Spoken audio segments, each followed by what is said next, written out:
مولانا علی مینگل کے بیان سننے کے لیے چینل کو سبسکرائب کریں اور نوٹیفیکیشن کو آن کریں۔ والصلاة لأهلها أما بعد أعوذ بالله من الشيطان الرجيم بسم الله الرحمن الرحيم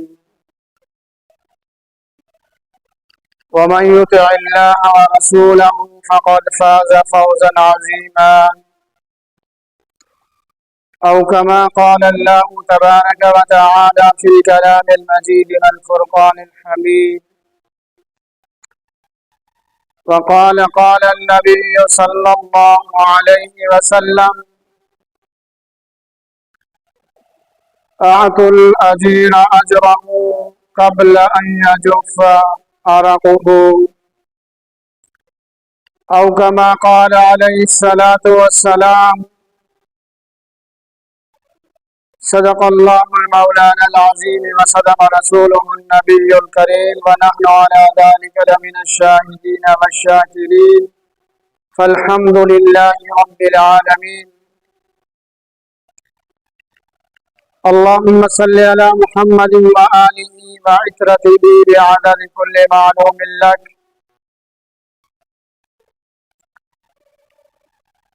میرے عزیز دوستو بزرگوں،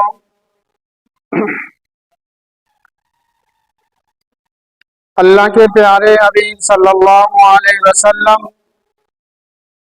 جب اللہ تبارک و تعالیٰ نے ان کو سارے جہان اور سارے جہان والوں کے لیے رحمت بنا کر مبعوث فرمایا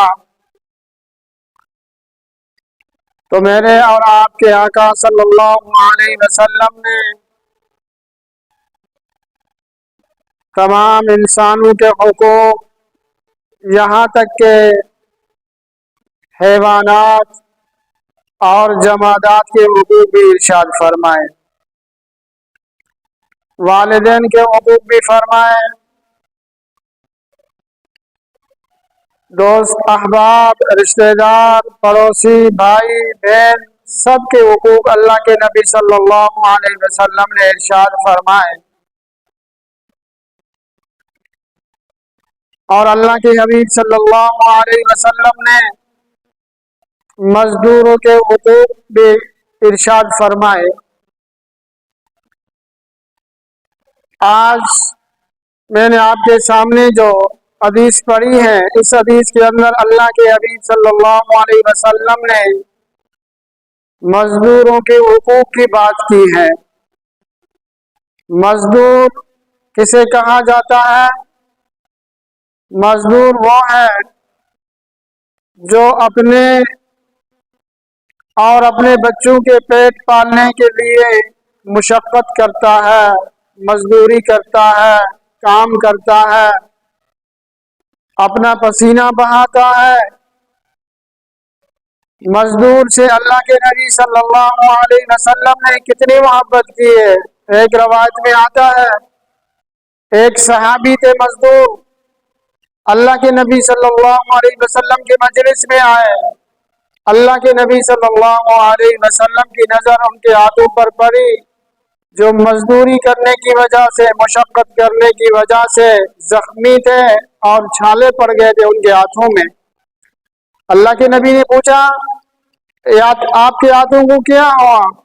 تو اس نے کہا یا رسول اللہ میں ایک مزدور ہوں، مشقت کرتا ہوں، پتھر توڑتا ہوں، مزدوری کرتا ہوں، مشقت کی وجہ سے، پتھروں کو کوٹنے کی وجہ سے میرے ہاتھوں میں چھالے پڑ گئے ہیں۔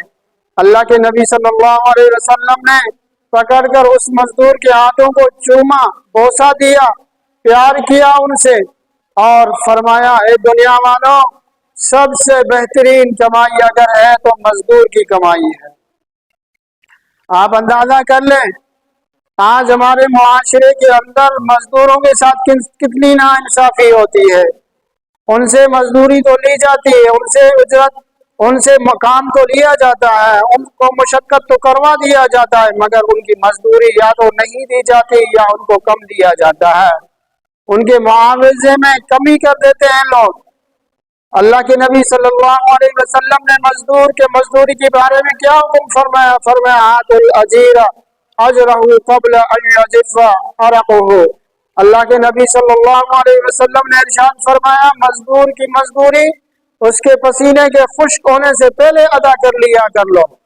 उसका पसीना खुश्क ना हो पाए, उसके जिस्म से पसीना खुश्क हो ना पाए, इससे पहले कि तुम लोग उसकी मजदूरी अदा कर लिया करो। मगर हमारे मुआशरे के अंदर लोग क्या करते हैं, टाल मटोल करते हैं मजदूरी देने में। या तो मजदूरी देते नहीं है, कम देते हैं, टाल मटोल करते हैं, आज नहीं कल लेना, कल नहीं परसों लेना। ये इंतहाई जुल्म की बात है। एक हदीस में आता है, अल्लाह के नबी सल्लल्लाहु अलैहि वसल्लम ने इरशाद फरमाया कि अल्लाह तबारक व तआला फरमाते कि अना खसम सलासतो। अल्लाह के नबी ने फरमाया कि मैं, अल्लाह पाक फरमाते कि मैं 3 लोगों से क़यामत के दिन झगड़ा करूंगा। उनमें से पहला आदमी वो है जो मेरे नाम पर कसम उठा लेता है, वादा करता है, फिर वादा खिलाफी कर लेता है। जिस तरह कोई ताजर हो, उस ताजर के पास कोई आदमी आए, वो क्या कहता है, मैं अल्लाह के नबी को, अल्लाह को अपना वहदहुला शरीक मानता हूँ, मैं अल्लाह पाक को वहदहुला शरीक मानता हूँ, अल्लाह के नबी को अपना रसूल मानता हूँ, अल्लाह को वो अपना खालिक और मालिक मानता हूँ। और फिर कहता है कि ये चीज इतनी की है, अगर उतनी की नहीं हुई जितना उसने बताया तो उसने अल्लाह का नाम लेकर वादा किया, फिर वादा खिलाफी की। अल्लाह पाक ने फरमाया, एक तो मैं क़यामत के दिन उस आदमी से झगड़ा करूंगा जो मेरे नाम पर वादा करता है, फिर वादा खिलाफी करता है। दूसरा आदमी वो आदमी होगा जिससे मैं झगड़ा करूंगा रब्बुल आलमीन। जो आदमी किसी आजाद शरीफ आदमी को बेच दे। हमारे मुआशरे के अंदर क्या होता है, बेचने की सूरत क्या है, शहरों के अंदर भी अगवा बराए तावान होता है।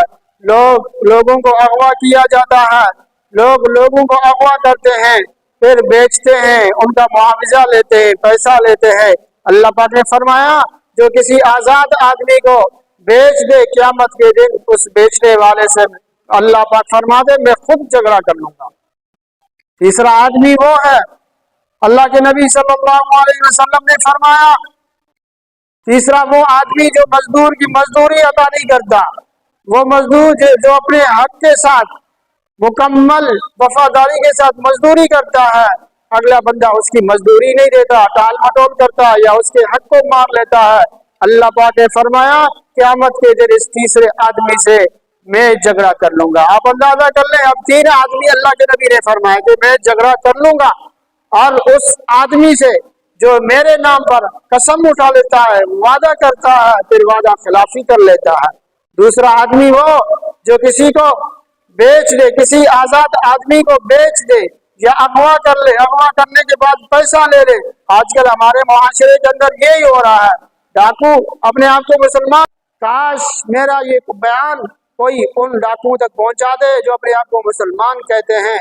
मैं उनसे अर्ज करूं कि अल्लाह के वास्ते आप सुधर जाएं, लोगों को अगवा करना छोड़ दें, लोगों को बेचना छोड़ दें, कहीं क़यामत के दिन अल्लाह तबारक व तआला आपसे झगड़ा न कर ले। अगर अल्लाह पाक ने आपसे झगड़ा कर लिया तो आपके लिए कुछ भी नहीं बचेगा। तीसरा आदमी हो जो मजदूर की मजदूरी को खा लेता है, मजदूर को अपनी मजदूरी हक टाइम पर नहीं देता, उसकी हक की अदायगी नहीं करता। अल्लाह पाक फरमाते हैं कि मैं इससे भी क़यामत के दिन झगड़ा कर लूंगा। दुआ है अल्लाह तबारक व तआला हम सबको इन हुकूक के ख्याल करने की तौफीक अता फरमाए। वमा अलैना इल्लल बलाग।